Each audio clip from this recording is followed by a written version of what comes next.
안녕하세요. 모자란 글솜씨로 사연글을 쓰게 된 30대 후반의 지방 사는 평범한 여자입니다. 혹시 인생에 잊지 못할 음식이 있나요? 맛있다거나 좋아서가 아니라 이 음식을 먹을 때마다 운수가 좋지 않았다던가 나쁜 일이 있었던 일 같은 거요. 저에게는 그런 음식이 딱 하나 있어요. 많은 사람이 평생에 한 번은, 아니 매년 먹고 좋아하는 미역국이에요. 제 이혼과 이 미역국은 떼어놓을 수 없는 관계거든요. 제가 왜 미역국을 싫어하게 되었는지 여러분께 차분히 들려드릴게요. 저는 남편과 동갑으로 소개팅으로 만났어요. 남편도 저도 평범한 회사원에 지방에서 일하고 있었죠. 저는 본래 지방에서 살았었고 남편은 지방까지 일하러 온 경우였어요. 그렇게 저희는 1년 반의 연애를 거쳐 결혼하게 됐어요. 제가 결혼할 당시에만 해도 저의 친정아버지는 건축업으로 리모델링을 하며 돈을 벌고 계셨어요. 어머니는 오래전 돌아가셔서 아버지가 재혼하지 않고 저를 키우며 고생 많이 하셨어요. 제가 결혼할 때도 아버지는 그나마 벌어두었던 돈으로 낡아 빠져 못 쓰는 집을 한 채 사서 허물고 새로 예쁘게 지어주셨었죠.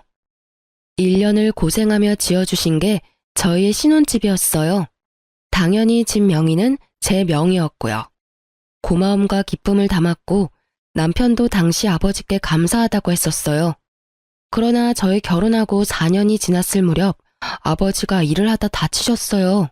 다시 돌아가고 못하고를 결정할 수준이 아니라 병원에 입원하고 안 하고를 결정할 수준이었기 때문에 저는 그때부터 아버지의 병구 안에 매달려 있었어요. 아침 일찍 일어나 집안일을 끝내고 출근해서 일하고 저녁에는 아버지 병수발을 들고 이게 저의 생활이었죠. 당시 저희는 임신이 잘 되지 않은 상황이어서 애를 가지려고 노력하던 차였는데 아버지의 병 때문에 시기가 계속 늦춰지고 말았어요. 그래도 남편의 일에 지장이 없도록 냉장고에는 반찬을 가득 만들어두고 주말에는 일찍 돌아와 남편과 함께 했죠. 그러나 아버지의 입원이 길어지자 남편은 물론 시댁과의 트러블이 계속 생기더군요. 어쩔 수 없다고 생각했어요. 2마리의 토끼를 잡는 건 무척 어려운 일이잖아요.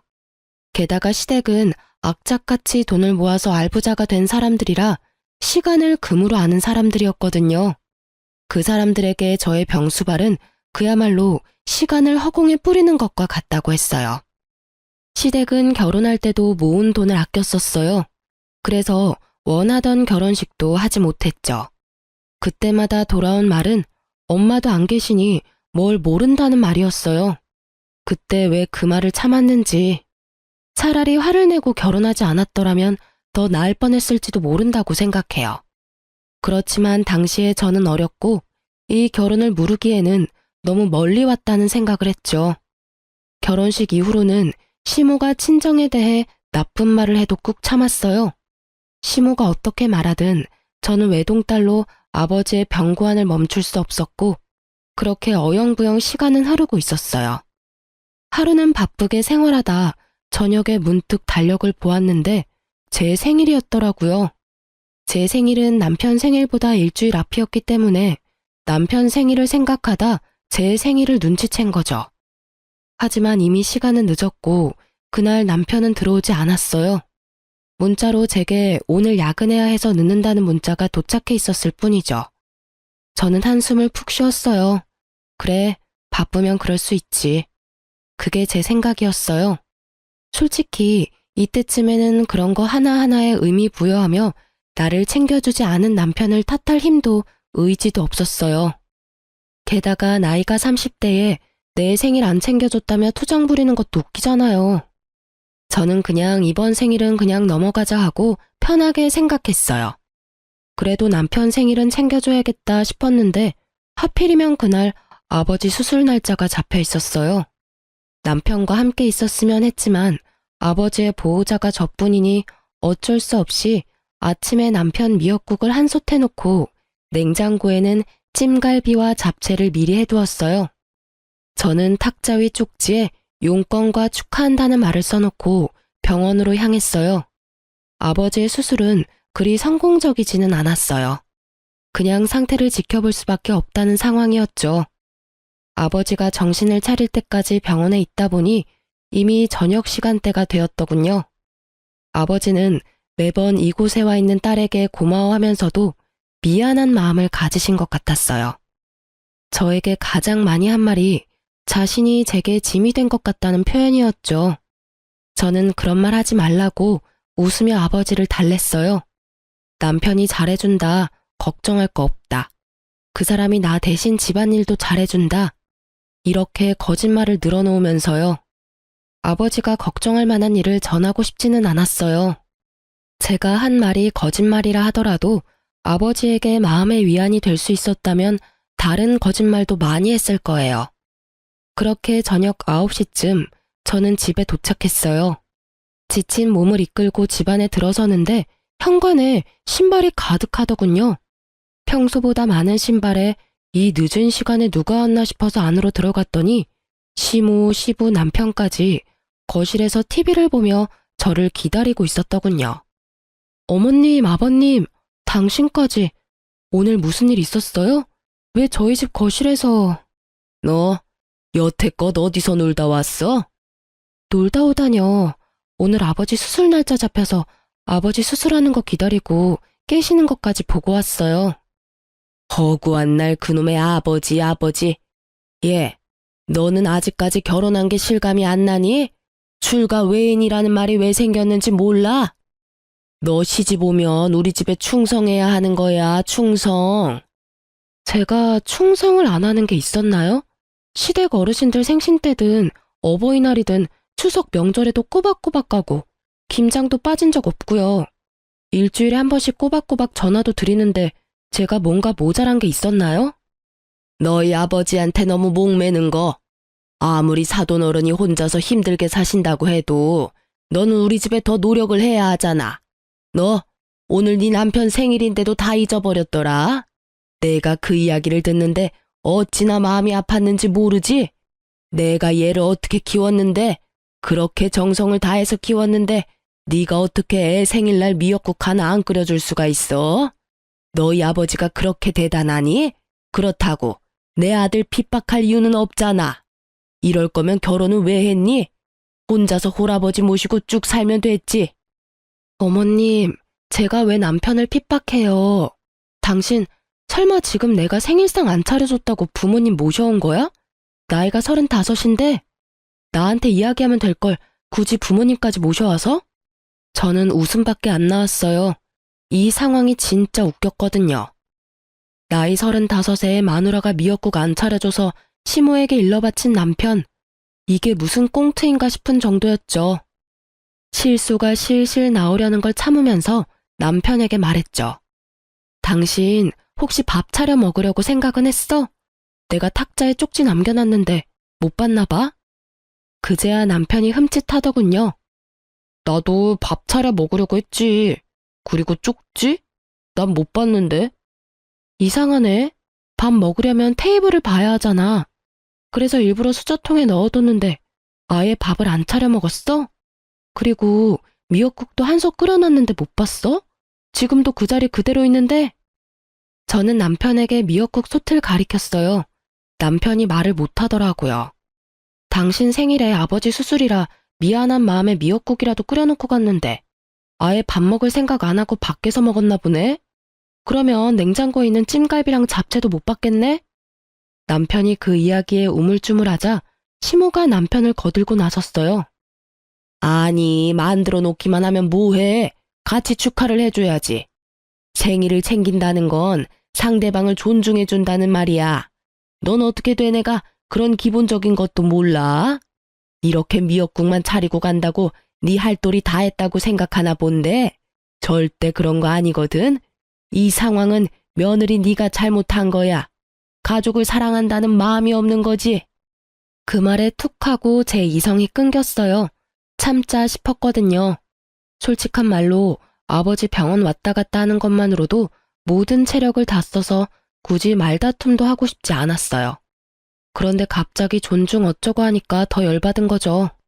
제 자식은 나한테 생일은커녕 새까맣게 잊고 있더니 감히 저한테 존중 따위를 노네요?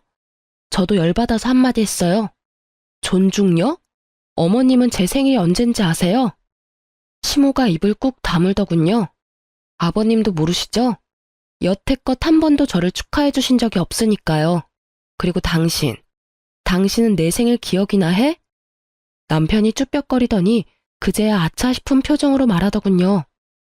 내 생일 일주일 전이잖아. 맞아. 그때 당신이 내 생일에 축하한다는 이야기 해줬어? 아니면 밥이라도 한 끼 사줬니? 아니면 선물이라도 줬어? 남편은 아무 말도 못했고 시모와 시부도 아차 싶은 표정이었어요. 당신이 내 생일을 잊었다는 거 나 아무 말 안 하고 넘어갔어. 나도 당신도 바빴던 데다가 그런 거 따질 나이도 지났으니까. 근데 어머니 말씀 들으니까 화가 나네? 당신은 어떻게 나를 그렇게 존중할 생각이 없어? 아니면 나를 가족으로 생각을 안 한 거야? 아니면 아예 관심이 없었니?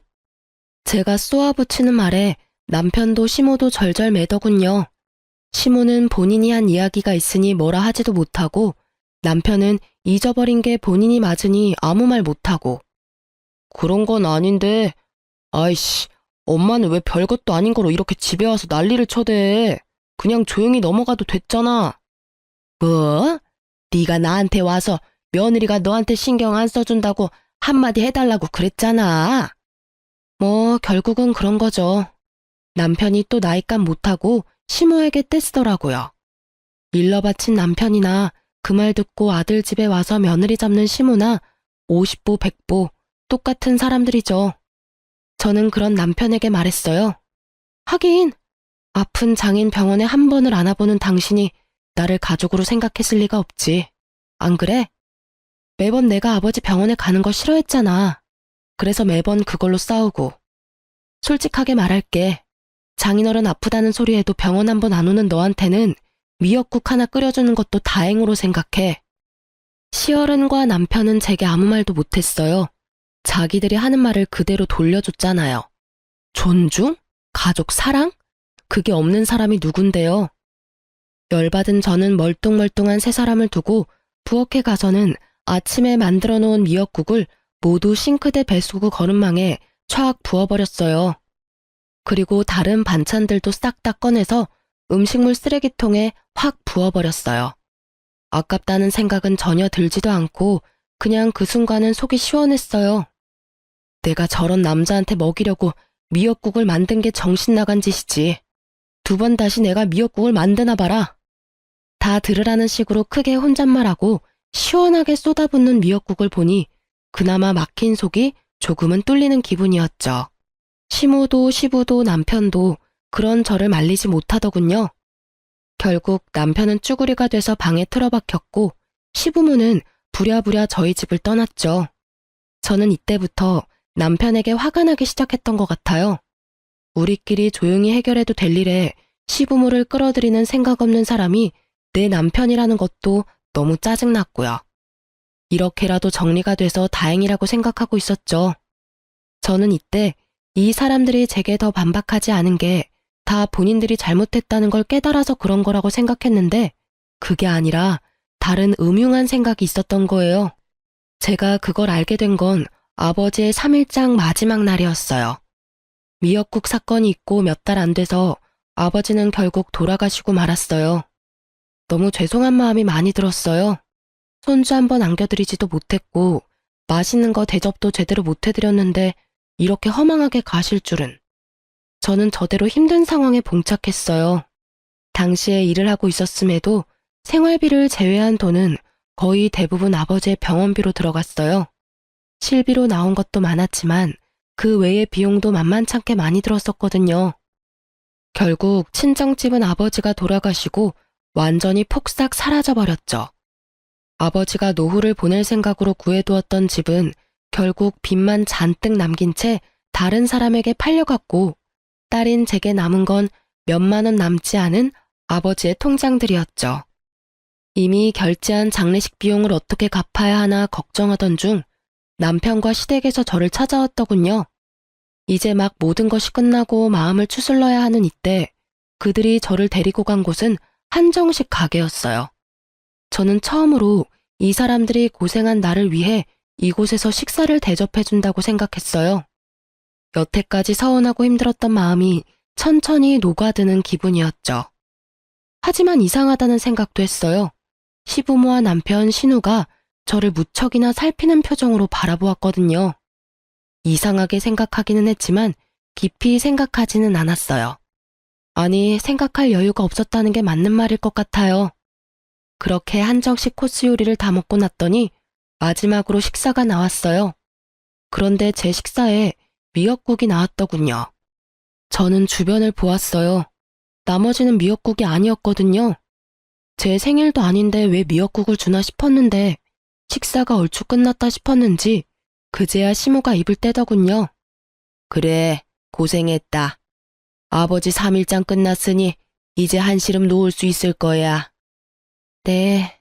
그리고 우리가 네 생일날 무심했던 게 너무 미안해서 이곳으로 데려온 거야. 그러니 그 일은 잊고 새로 좋은 가족이 되어보자는 의미로 받아들이면 된다. 이 미역국이 그런 의미였나 싶어 미역국을 한술 떴어요. 입으로 미역국을 가져가려는데 시모가 말을 하더군요. 그리고 네 아버지가 돌아가셨으니 내가 너에게 제안할 게 있어. 너도 그리 나쁘지는 않은 이야기일 거다. 너 병원에 입원해 계신 내 시어머니를 알고 있지? 너의 시조모 말이다. 네, 여러 가지 지병으로 요양병원에 입원해 계신 건 알고 있어요. 너희 아버지 간병하면서 이래저래 병간호 일도 몸에 붙었을 테니 이번에는 네가 너희 시조모 수발을 좀 들어줘야겠다. 저는 순간 당황해서 미역국을 먹지도 못하고 고개를 들어 시모 얼굴을 쳐다봤어요. 제가요? 그럼 너 말고 누가 있겠니? 다 늙어서 힘도 없는 이 시어머니가 아랴? 너 여태까지 네 아버지 수발 잘 들었잖니? 설마 지댁에서 시키는 거라서 하기 싫다는 건 아니지? 공짜로 하라는 건 아니다. 네 시조모 앞으로 보험금이 좀 있어. 그분이 자기 수발 드는 자식에게 그 보험금 전액을 수령인으로 해주겠다 하지 않니? 어차피 오늘 내일 하는 늙은이고 네가 일만 잘해주면 손쉽게 상속받을 수 있는 일이야.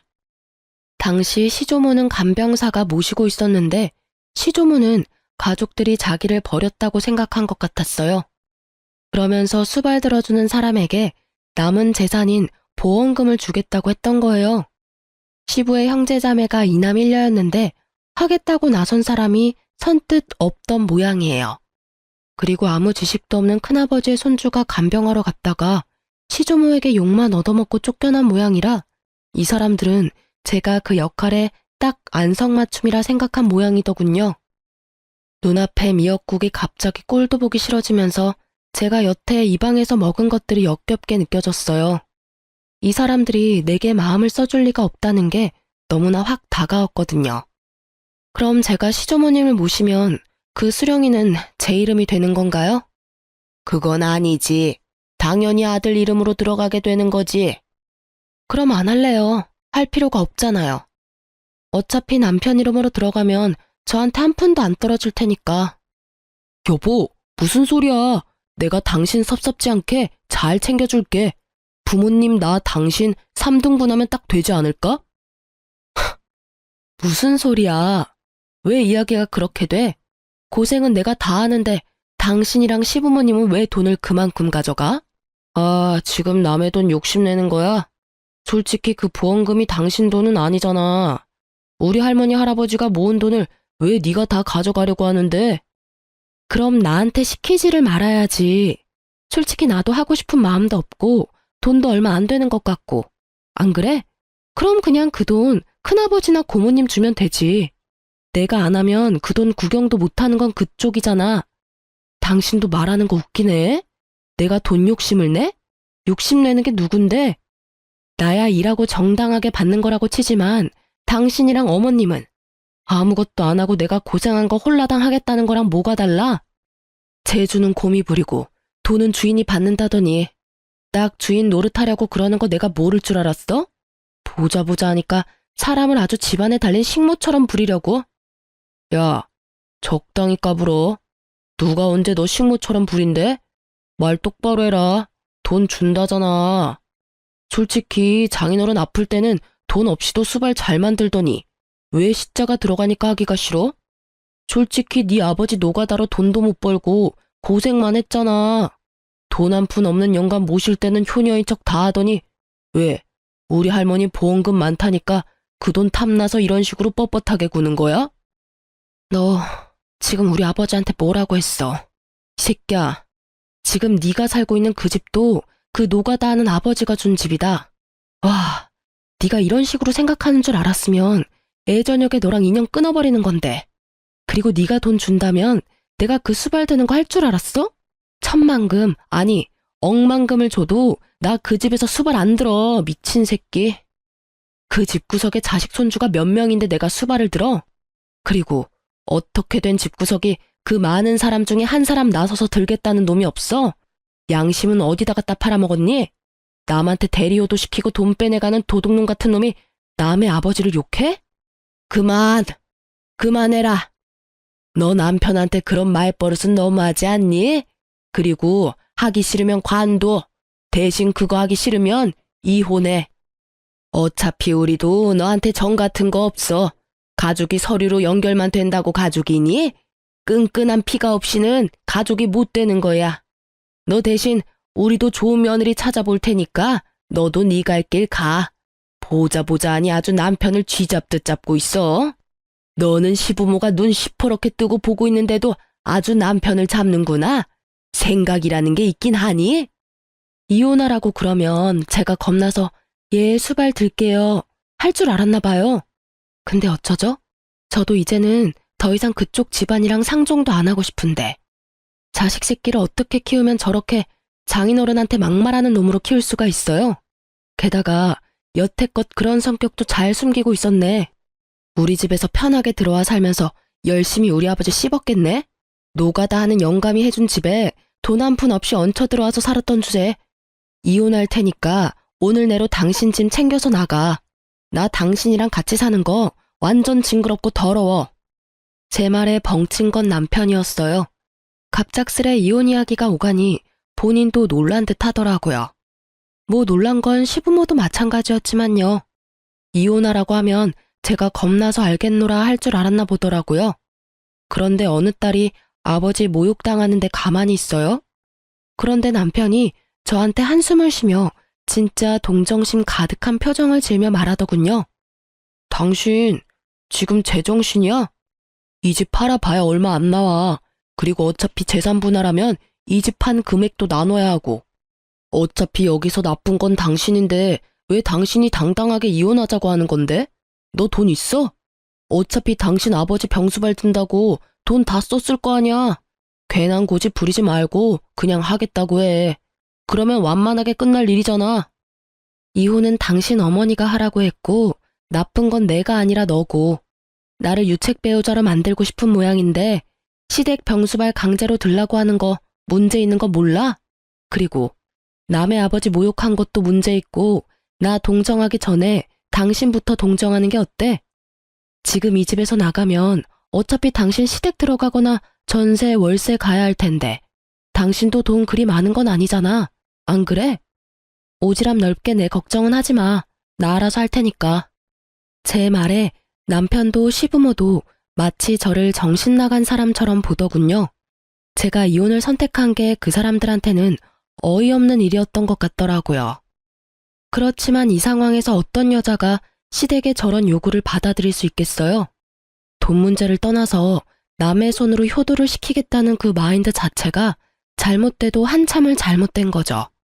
차라리 남편이 자기가 할 테니 나한테 조금만 도와달라고 했다면 제가 해주겠다고 했을지도 몰라요. 그런데 아예 저한테 모든 걸 맡기겠다고 하다니. 결국 저는 남편과 이혼 조정에 이르게 됐고 이혼은 생각보다 제게 유리하게 진행됐어요. 남편은 제가 집안일을 내버려 두고 친정 일에만 열심히 한다며 저를 몰아갔지만 저는 그 사람들이 해달라고 했던 걸 알려줬죠. 병시중을 요구하고 장인어른을 모욕했던 걸요. 그것도 친정아버지 장례식 마지막 날에 그런 일을 했다고요. 변호사를 잘 만나서 그런지 저는 위자료와 집에 대한 소유를 인정받고 이혼하게 됐어요. 아이가 없어서 어떻게 보면 좀 더 깔끔하게 정리가 됐다고 봐야죠.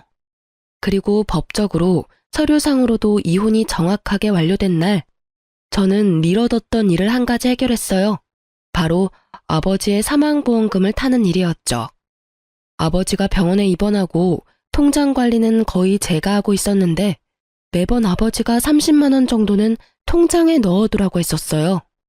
무슨 일인지 물었지만 아버지가 대답을 안 해줘서 자동이체라고는 생각을 했는데 그게 생명보험일 줄은 몰랐거든요. 그냥 실비랑 메디컬 보험만 있다고 생각했는데 알고 보니 생명보험을 여러 개 들어놓으셨더라고요. 하나당 금액은 얼마 안 되는데 다 합치니 1억 5천쯤 되었어요. 저는 받은 위자료와 신혼집 한 돈, 아버지 보험금 다 합쳐서 괜찮은 평수의 아파트를 샀어요. 그리고 제가 아파트를 샀다는 사실이 무척 빠르게 전 남편에게 전해졌더라고요. 제가 카톡 프사에 제 집 사진을 올리자 전 남편이 그날 저녁 바로 제게 만나자고 하더군요. 할 이야기가 있다면서요. 저는 전 남편을 만나러 나갔어요. 무슨 일로 만나자고 했어? 당신 왜 우리한테 말 안 했어? 장인어른 사망보험금 받은 거 당신 진짜 어이없네? 그걸 왜 숨겼어? 숨기고 자시고 가네.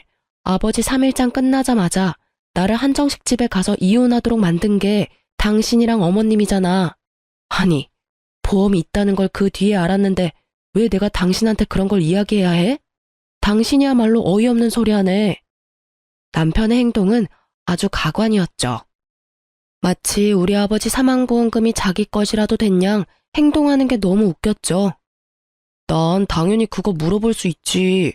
솔직히 이혼하기 전에 그 보험금 있다는 거 알았으면 이렇게 이혼할 상황까지 안 갔을 수도 있잖아.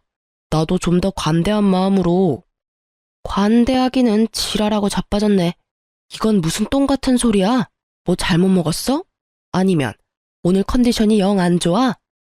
우리 아버지 보험금이 있다는 사실이 왜 우리 이혼에 영향을 끼칠 수가 있어? 설마 당신 그 돈 탐났어? 그래서 내가 그 돈으로 집 사니까 이렇게 뛰어와서 왜 보험금 있던 거 말 안 했냐고 지금 나한테 따지는 거야? 탐났냐니 사람을 뭘로 보고? 탐이 난 게 아니라 당신이 그런 사실을 숨겼다는 사실에 화가 난 거야. 그 돈이 있었다면 당신이 장인어른 수발 들어갈 때 우리 엄마가 아무 말도 안 했겠지. 솔직히 돈도 안 나오는데 가서 힘만 쓰면 뭐해? 우리는 다 당신 생각해서 그런 말 한 거라고. 그럼 돈만 나오면 뭐든 해도 되고 돈 안 되는 일이면 부모라도 무시해라 뭐 이거야? 와, 대단한 가족이네. 대단해. 당신은 그럼 어머님이 아파서 죽어가도 돈이 안 되면 모시지도 않을 거라 이거지? 어머님이 들으시면 참 좋아하시겠다. 그치?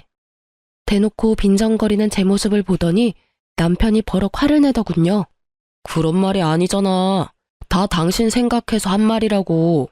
솔직히 그 보험금도 원래라면 반 나눠야 하는 게 정상이고. 우리 아버지 보험금 10원짜리 한 장도 가져갈 생각 하지 마. 네가 양심 있는 새끼면 여기 와서 이러는 것도 진짜 말이 안 되는 거거든? 양심이 없으니 여기 와서 내내 보험금 이야기만 하고 있지, 이 나쁜 놈아. 네가 뭐가 그렇게 잘났어? 넌 뭐가 그렇게 잘났는데 힘들게 일해서 번 돈으로 넣은 보험금 네가 달라고 하는데 우리 아버지 생일날 선물은 해줘봤니?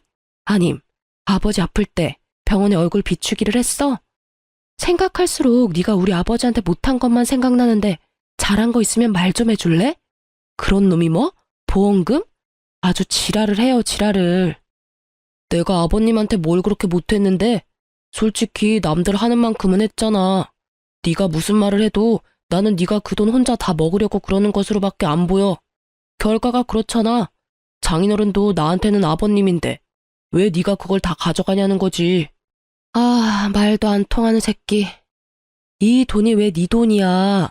내가 혼자 다 먹든 다 날리든 그건 다 내 거야. 아버지가 내 명의로 넣어뒀다고. 아버지 목숨값을 왜 너한테 줘? 너 내가 우리 아버지 병수발할 때 매번 띠꺼운 얼굴로 내가 병원 가는 거 싫어했지? 너뿐만이 아니야. 너희 집 가족들 다 똑같이 나한테 그런 표정이었지. 쓸데없는 짓 한다고, 돈 안 되는 짓 한다고, 시댁보다 친정 우선시 한다고. 근데 그렇게 말하고 그렇게 행동한 주제에 이제 와서 우리 아버지 보험금 달라는 건 너무 뻔뻔한 거 아니야? 아니지. 뻔뻔한 걸 넘어서서 완전 강도 새끼 아니냐고. 뭐? 강도? 너 지금 말 다 했어? 네가 지금 큰돈 생겼다고 완전 기고만장해서 일어나 본데 이혼한 거 내가 물릴 거야. 그 돈을 이유로 변호사한테 알아보고 그 돈까지 타낼 수 있는 방법 찾을 거라고. 그딴 방법이 있겠어? 이게 내가 결혼하면서 모은 재산이 아니라서 분할 재산에 안 들어가는데 뭘 알지도 못하면서 얼마나 당당하고 아는 척하는지. 우리 아버지 노가다나 뛴다며 모욕적인 말할 때는 언제고 이제 와서 아빠 목숨값을 노려? 넌 진짜 인간도 아니야. 쓰레기지 쓰레기. 내가 미친년이지. 저런 놈도 전 남편이라고 나한테 사과할 줄 알고 나왔더니 사과는커녕 자기 돈도 아닌 돈 내놓으라고 생떼를 쓸어 온 줄도 모르고. 제 말에 적지 않은 충격을 받았는지 남편 놈은 그 자리에서 자기 변호사한테 전화해서 물어보더군요. 이혼이 결정되고 나서 알게 된 재산, 그것도 수령인이 내 이름으로 된 보험금. 그걸 나눌 수 없다는 이야기를 들었는지 전 남편은 씩씩거리며 그런 법이 어딨느냐고 변호사를 다그치고는 전화를 뚝 끊어버리더라고요. 그러고는 저를 노려보면서 한마디 하더군요. 더럽고 치사해서 나도 그딴 돈 필요 없어. 혼자 사는 거 불쌍해서 와줬더니 사람을 날강도로 만들고 있어. 여태껏 돈 얘기 실컷 해놓고 이제 와서 뭘 내가 불쌍하대? 너야말로 불쌍하지. 돈도 없고 집도 없고. 이제 와이프도 없는 이혼남 아니냐고. 아니지. 그래도 너한텐 자랑스러운 부모님이 있잖아. 병시중 실어서 며느리 써먹고 보험금 가로채려던 부모. 그 부모가 그 모양이니 너가 가정교육을 똑바로 받았을 리가 없지. 한껏 비아냥거리는 제 말에 화가 났는지 전 남편은 이쪽은 아예 보지도 않고 자리를 뜨더군요. 자기가 만나자고 해놓고는 맘대로 안 되니 멋대로 떠나면서 제가 불쌍해서 와줬다는 전 남편을 보며 참으로 헤어진 게 잘한 일이라는 걸 실감했어요. 저런 찌질이 수전노 같은 인간이랑 같이 살았던 시간이 아깝다고요. 그런데 전 남편의 공격이 끝은 아니었어요. 그날 저녁 이후로 시모가 전화 왔더라고요. 너 이 싹수도 없고 돈만 밝히는 년, 너 일부러 이혼하자고 한 거 아니니? 그 돈 다 혼자 먹으려고. 모자지간 아니랄까봐 말하는 게 똑같더라고요. 돈을 왜 먹어요? 그리고 제일 먼저 이혼 이야기 꺼낸 거 어머님인 거 잊으셨어요? 저는 당신 말대로 한 것뿐이에요. 이혼하라고 하길래 더 이상 그 집안 사람들이랑 상종도 하기 싫어서 이혼하겠다고 답한 것뿐이라고요. 그리고 그때는 아버지 보험금 있는지도 몰랐거든요. 그러게 마음을 좀만 더 곱게 쓰시지 그랬어요. 그랬으면 제가 전 남편과 그 돈을 나눴을 수도 있었을 텐데. 아니지. 조금만 더 늦게 저한테 그런 요구를 했으면 그 돈의 행방이 좀 달랐을지도 모르죠. 뭐 어느 쪽이든 어머님과 전 남편이 잘못했다는 건 누가 봐도 확실한 일이잖아요? 그걸 가지고 저한테 책임 전가하지 마세요. 말이라도 못하면 밉진 않지. 꼬박꼬박 말대꾸해. 그래, 돈 좀 가지니까 아주 네가 왕이라도 된 것 같지? 그게 얼마나 가겠냐? 넌 곧 망할 거다. 그런 악담과 함께 시모는 수화기 너머로 카악 퇴하며 침을 뱉더라고요. 물론 저한테 튈 리는 없겠지만 시모의 의도대로 제 기분만큼은 아주 더러워졌죠. 망하든 잘되든 이제 상관없으니 더 이상 연락하지 마세요. 앞으로 연락하면 내용에 따라 경찰에 신고를 할 수도 있어요. 결국 제 으름장에 시모도 전화를 뚝 끊어버렸어요. 그렇게 한 소리 퍼붓고 나니 그래도 마음이 조금은 후련했어요. 그 뒤로 연락도 없어서 저는 평화롭게 지내고 있었어요. 아니요, 평화로운 척했죠. 필사적으로. 있는 게 이기는 거라고 생각하면서 말이죠. 그렇게 몇 달이 지난 뒤 저는 전 남편과 아주 어이없는 재회를 하게 됐어요. 그날은 오랜만에 미역국을 만든 날이었어요. 저는 아파트 화장실에 문제가 발생해서 인테리어 업자를 부른 상태였어요. 하는 김에 옛날식 인테리어도 확 바꾸려고 말이죠. 그런데 작업하는 분들이 들어오는데 전 남편이 있더라고요. 저랑 전 남편 둘 다 순간 어안이 벙벙해서 당황했지만 아무 일 없는 척하며 그들을 대했어요. 전 남편도 다른 사람들과 똑같이 작업복을 입고 있더군요. 그걸 보는데 처음에는 당황해서 말도 안 나왔지만 계속 보다 보니 웃음이 계속 나올 것 같더라고요. 저희 아버지 노가다 한다면 욕해놓고는 본인이 이혼한 지 몇 달 만에 비슷한 사람이 돼서 나타났으니 말이죠. 저도 전 남편도 다른 사람들 있을 때는 아무 말 하지 않았어요. 그리고 점심시간에 다른 사람들이 식사를 하러 간 틈에 저와 전 남편은 이야기를 나눌 수 있었어요. 여기가 당신 집인지는 몰랐어. 좋은 곳에 집 얻었네? 그동안 잘 지냈어? 전 남편은 그동안에 도끼가 좀 빠진 모양이었어요. 마지막에 봤을 때는 그렇게 당당하게 굴며 못되게 굴더니 말이죠. 난 잘 지냈지. 직장도 집도 안정돼서 편해. 당신은? 여기 있는 걸 보니 할머님은 아직 살아계시나 보네? 할머니 돌아가셨어. 그 말에 살짝 저도 놀랐어요.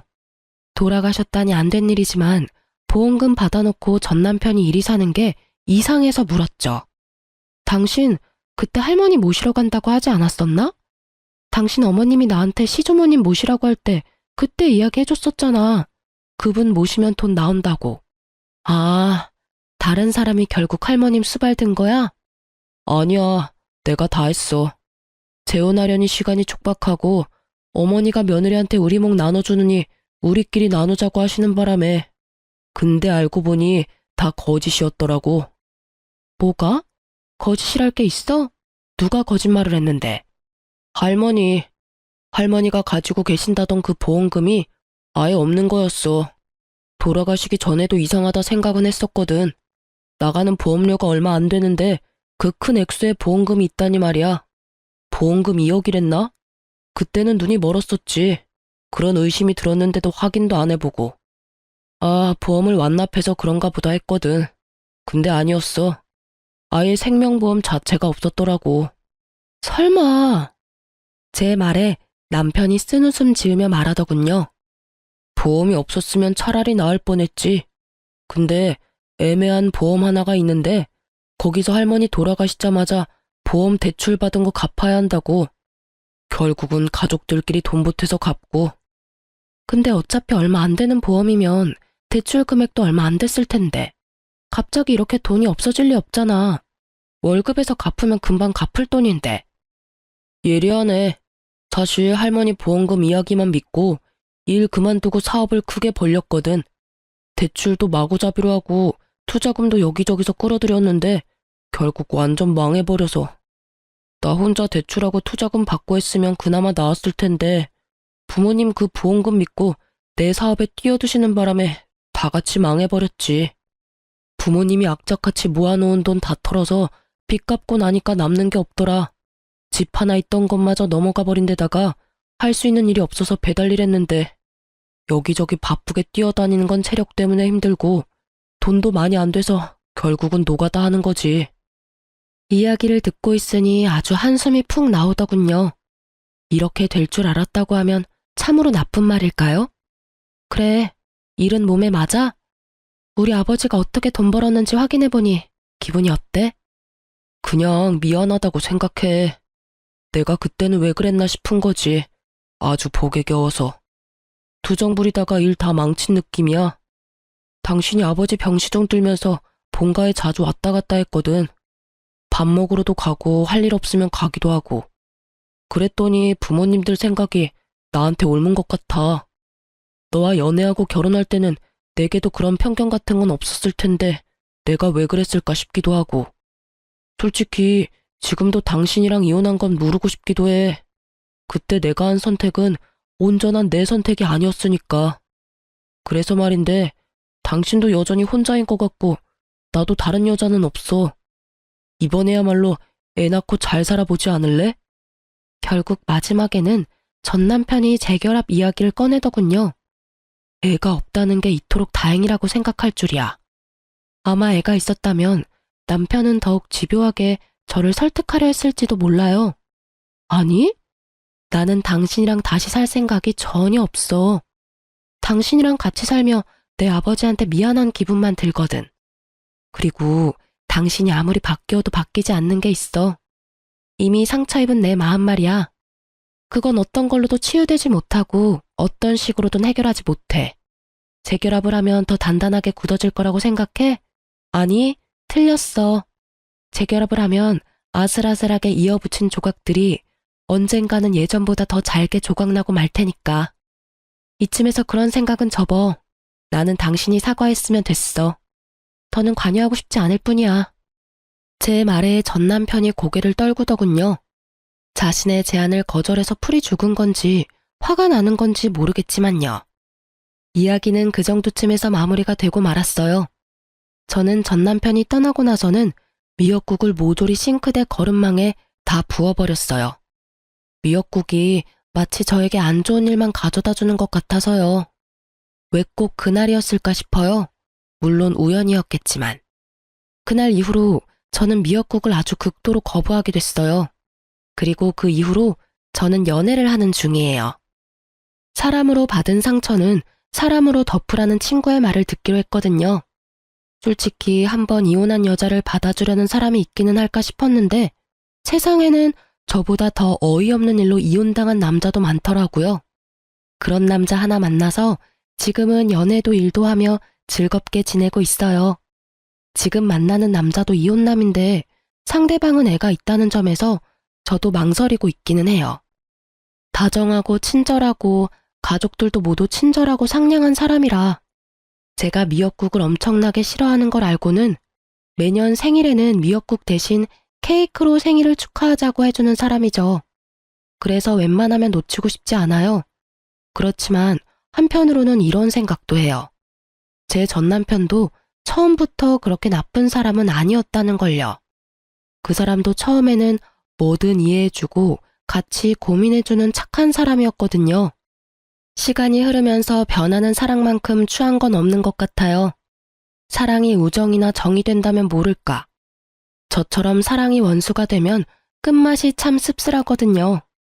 그 사람과의 좋은 추억은 여전히 가슴에 있지만 그런 가슴에 못을 박아버린 것도 그 사람이니까요. 그 뒤죽박죽인 상황을 해결도 못하고 끙끙거리면 결국은 손해는 본인만 받잖아요. 그러니 여러분, 속으로 앓고 계시지 마세요. 속병 생겨요. 저는 다 털어내고 마음만은 편하게 살고 있어요. 여러분들도 편안한 하루하루를 보내셨으면 좋겠어요. 글 읽어주셔서 감사합니다.